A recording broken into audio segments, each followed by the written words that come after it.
Good morning बच्चों। अब तक हम लोगों ने जो भी पढ़ा, जो भी पाठ मैंने पढ़ा दिया आप लोगों को, उसमें आप लोगों को यदि कोई समस्या हो तो मैंने आपसे बताया है कि आप हमसे पूछ सकते हैं। और उसके अलावा हमने आपको व्याकरण के लिए बोला था बेटा, तो मुझे लगा कि इसमें अभी हम एक पाठ और पढ़ सकते हैं। एक पाठ हमको इसमें और पढ़ लेना चाहिए, पाठ 7, क्योंकि पाठ 6 हम लोग पढ़ चुके हैं, जिसमें क्या था, रक्त और हमारा शरीर, जिसमें हमको हमारे शरीर में बहने वाले रक्त के बारे में बताया गया था।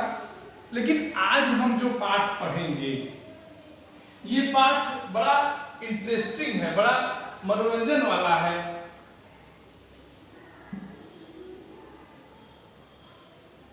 आप इसमें देखोगे बेटा,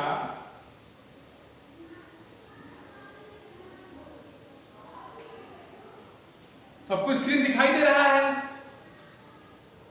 आज बेटा आज हमको पढ़ना है बेटा, एक नया पाठ पढ़ना है जिसका नाम है चैप्टर नंबर 7 और पापा खो गए। इस पाठ को हमको पढ़ना है, थोड़ा बड़ा पाठ है, इसका नाम है पापा खो गए। बड़ा मजेदार चैप्टर है बेटा, पापा खो गए। इसके लेखक हैं विजय तेंदुलकर। इसके लेखक हैं विजय तेंदुलकर।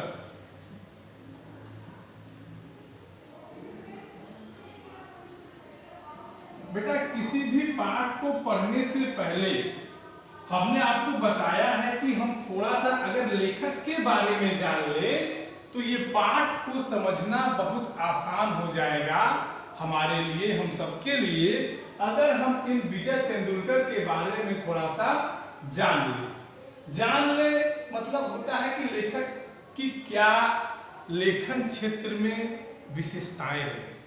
तो विजय तेंदुलकर मूलतः महाराष्ट्र के थे, हम उत्तर प्रदेश में रहते हैं, ये मूलतः मराठी यानी महाराष्ट्र के लेखक थे, महाराष्ट्र से ये आते थे। और हिंदी साहित्य के योगदान में बेटा इनका बहुत बड़ा योगदान रहा। योगदान इन द सेंस ये कि मराठी जो महाराष्ट्र का जो क्षेत्र है, बेसिकली आप वहां जाओगे तो वहां हिंदी भाषा नहीं बोली जाती, लेकिन ये आदमी जो हिंदी भाषी क्षेत्र का न होते हुए भी हिंदी में इसने लेखन कार्य किया, मूलतः यह मराठी लेखक थे, मराठी लेखक थे।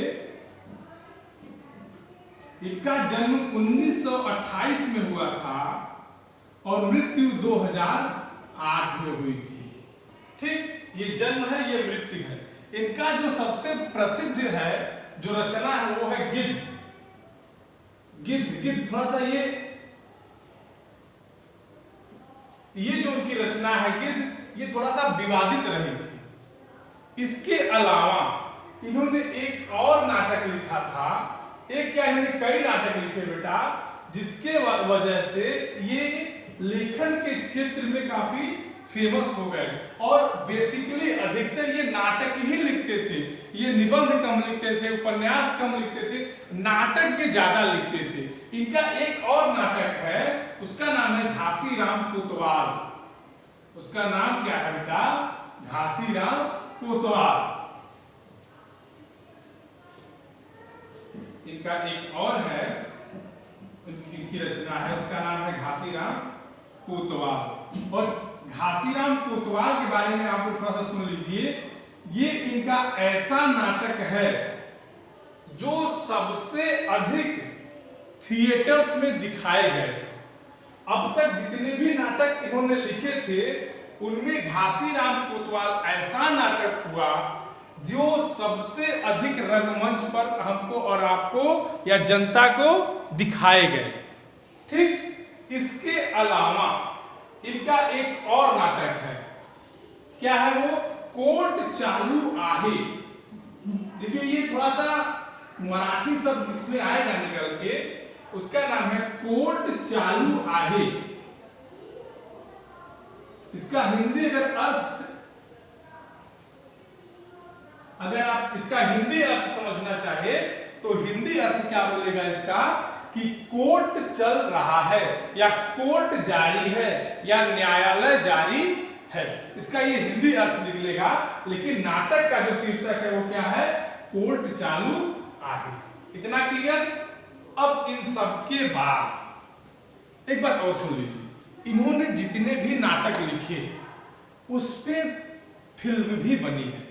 जो नाटक इन्होंने लिखे हैं उस पे बेटा फिल्म भी बनी है।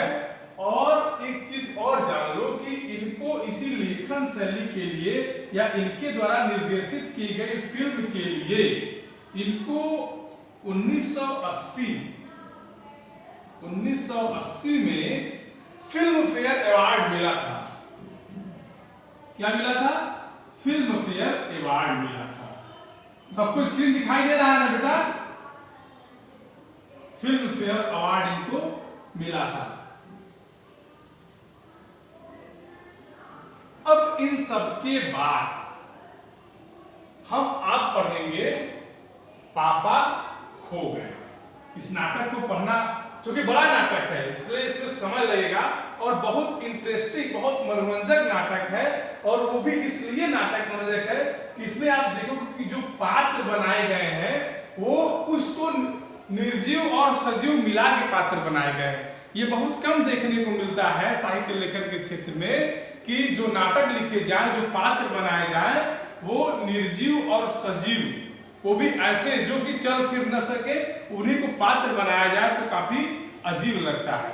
तो अब आप लोग ध्यान से देखिए, आप लोग सबके पास पुस्तक होगी और अब मैं इसको पढ़ रहा हूं और नाटक है, ध्यान से समझना। नाटक में क्या होता है, बेसिकली बातचीत भी होती है और बातचीत के आधार पर ही हमको आनंद प्राप्त होता है। ठीक, अब देखिए क्या है, पापा खो गए। इसके पात्र कौन कौन से हैं? बिजली का खंभा है, पेड़ है, लेटर बॉक्स है, कौवा है, नाचने वाली लड़की, आदमी। मतलब लगभग आप देखो आदमी भी है, पशु भी है, पक्षी भी है, वो क्या कहते हैं, पक्षी है, आदमी है और उसके बाद निर्जीव प्राणी जैसे बिजली का खंभा, लेटर बॉक्स, ये सब चीजें यहाँ है। अब देखिए क्या है, नाटक की एक और विशेषता होती है कि इसमें समय होता है। जगह जहां नाटक प्ले किया जाता है उस नाटक की कुछ भूमिका होती है। अब देखो, अब मैं पढ़ रहा हूं, आप लोग ध्यान से सुनो। जगह क्या है? सड़क, रात का समय, समुद्र के सामने फुटपाथ, वहीं पर एक बिजली का खंभा, एक पेड़, एक लेटर बॉक्स। दूसरी ओर धीमे प्रकाश में सिनेमा का एक पोस्टर पर नाचने की भंगिमा में एक औरत की आकृति, समुद्र से सनसनाती हवा का बहाव, दूर वही कुत्तों के भौंकने की आवाज। खंभा, जम्हाई रोकते हुए, राम राम राम, रात बहुत हो गई। पेड़, आजकल की रातें कैसी है, जल्दी बीतने में ही नहीं आती। खंभा, दिन तो न कैसे हड़बड़ी में बीत जाता है। पेड़, लेकिन रात को बड़ी बोरियत होती है। खंभा, तब भी बरसात की रातों से ये रातें कहीं अच्छी हैं पेड़ राजा। बरसात की रातों में तो रात भर भीगते रहो, बादलों से आने वाले पानी की मार खाते रहो, तेज हवाओं में भी बल्ब को कस के पकड़े बराबर एक टांग पर खड़े रहो, बिल्कुल अच्छा नहीं लगता। उस वक्त लगता है इससे तो अच्छा था न होता बिजली के खंभे का जन्म। बल्ब फेंक तब दूर कहीं भाग जाने का जी होता है। पेड़, मुझ पर भी एक रात आसमान से गड़गड़ाती बिजली आकर पड़ी थी। अरे बाप रे, वो बिजली थी या आफत? याद आते ही अब भी दिल धक धक करने लगता है। और बिजली जहां गिरी थी वहां खड्डा कितना गहरा पड़ गया था खंबे महाराज। अब जब कभी बारिश होती है तो मुझे उस रात की याद हो आती है अंग थरथर कांपने लगते हैं। मेरी तबीयत ही खंभा, मेरी तबीयत ही लोहे की है जो मैं बीमार नहीं पड़ता, वरना कोई भी इस तरह बारिश ठंडी धूप में खड़ा रहे तो जरूर बीमार पड़ जाएगा या नहीं। कितने दिन बीत गए, कितनी रातें, लेकिन मैं बराबर इसी तरह खड़ा हूं, लंबी ठंडी सांस छोड़कर। छे, यह चुंगी की यह नौकरी भी कोई नौकरी है।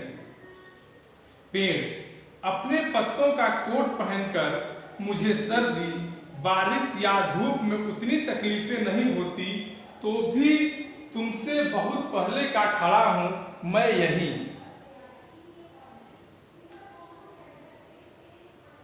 मेरा जन्म हुआ, इसी जगह। तब सब कुछ कितना अलग था यहाँ। वहां के वे सब ऊंचे ऊंचे घर नहीं थे तब, यह सड़क भी नहीं थी।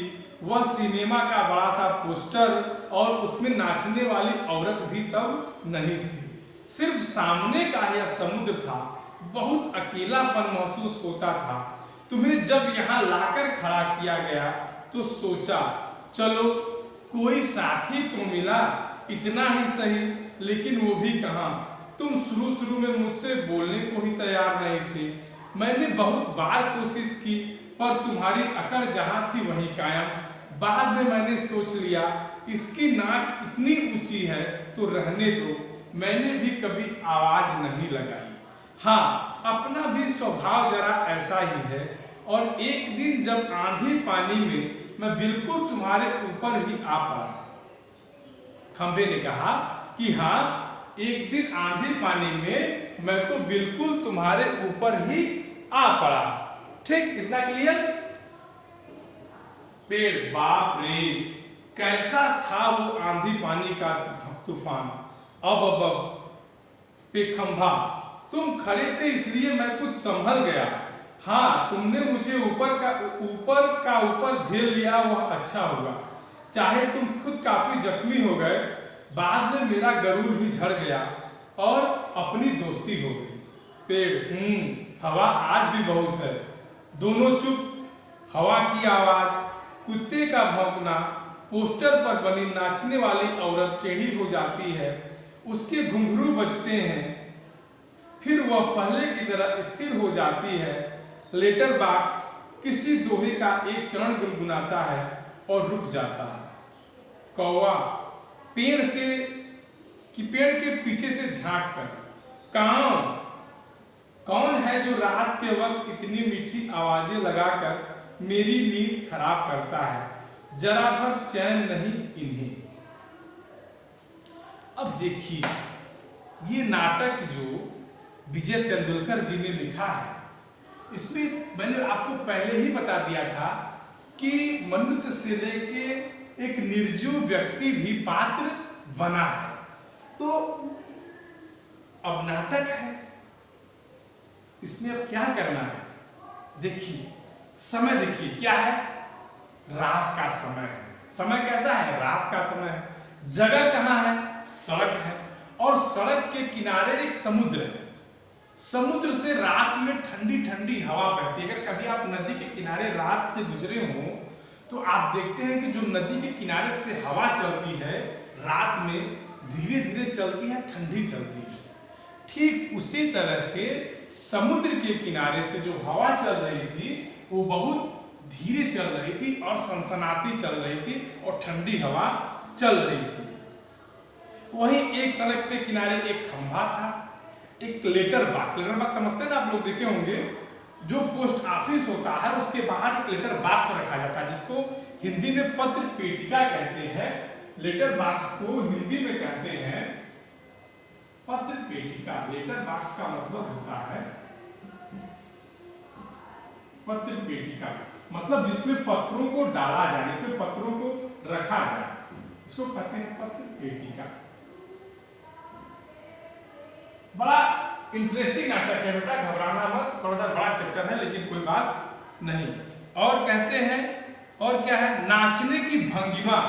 भंगिमा माने होता है मुद्रा, जिसे कोई औरत नाच रही हो उसका एक फोटो खींच लिया जाए, तो जिस मुद्रा में जिस पोज में उसकी फोटो आएगी उसी को भंगिमा कहते हैं। ठीक, इतना क्लियर। अब देखो क्या है, खंभा क्या कहता है। अब रात का समय तो जाहिर सी बात है कि हर व्यक्ति सोएगा।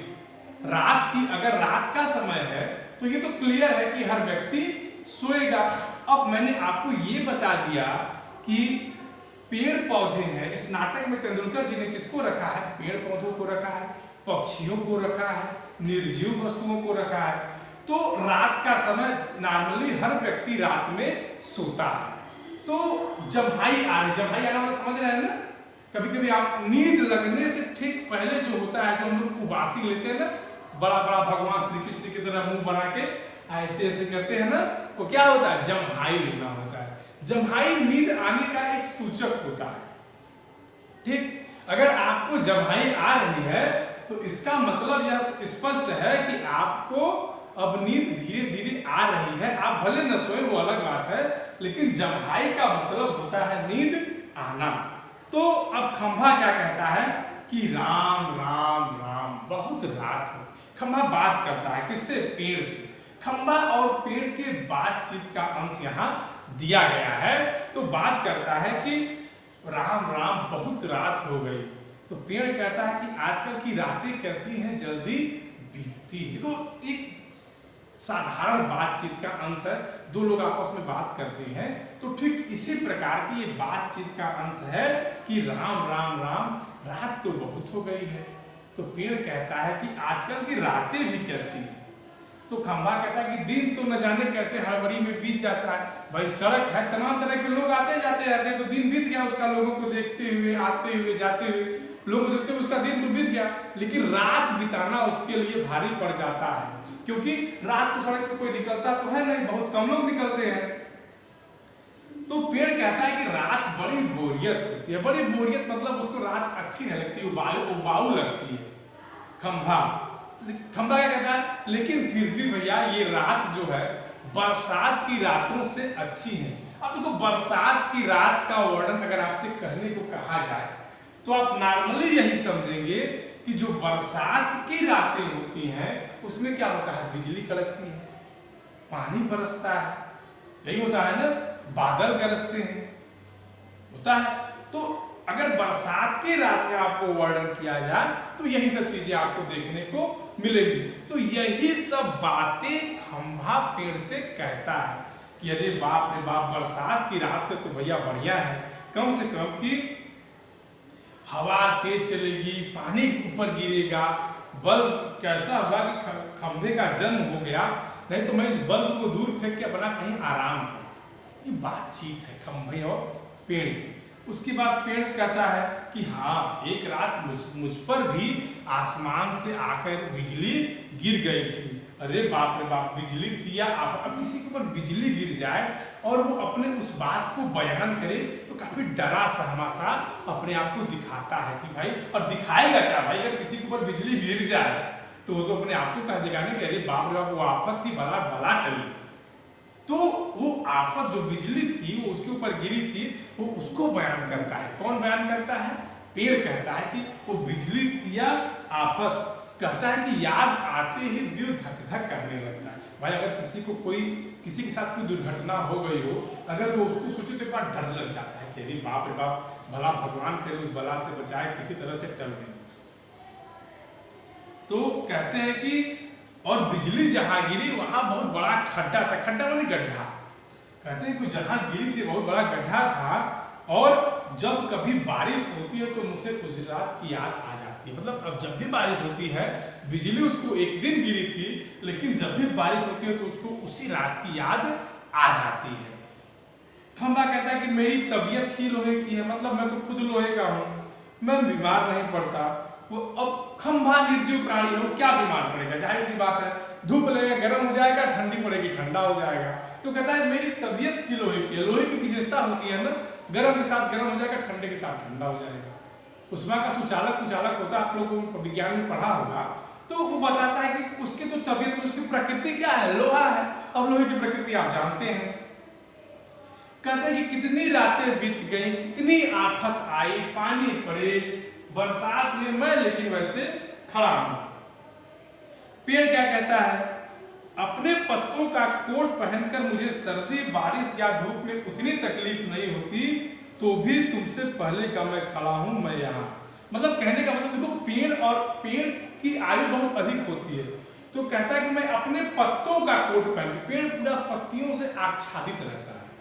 आप कोई पेड़ देखेंगे तो पूरा पत्तियों से एकदम आच्छादित रहता है, तो वही कहता है कि मैं अपने पत्तों का कोट पहन के खड़ा हूं और तुमसे पहले का खड़ा हूं, और चाहे कितना भी मेरे ऊपर भार आए सब। और मैं जब से खड़ा हूं तब वो घर नहीं था, वो सिनेमा घर नहीं था, वो आज जो उस पर पोस्टर लगा है एक नाचने वाली लड़की का, न वो नाचने वाली लड़की हुआ करती थी। मतलब वो अपनी स्थिति बता रहा है कि जब से वो है तब से वो कितना परिवर्तन देखा।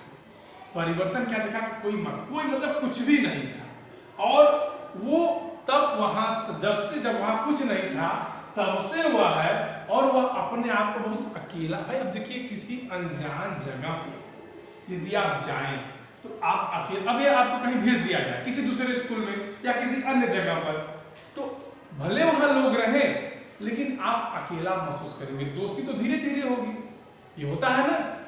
तो उसी तरह आप खंबे के पेड़ के पास कुछ था ही नहीं, बस वो एक जगह पे खड़ा था तो अकेलापन महसूस करता था।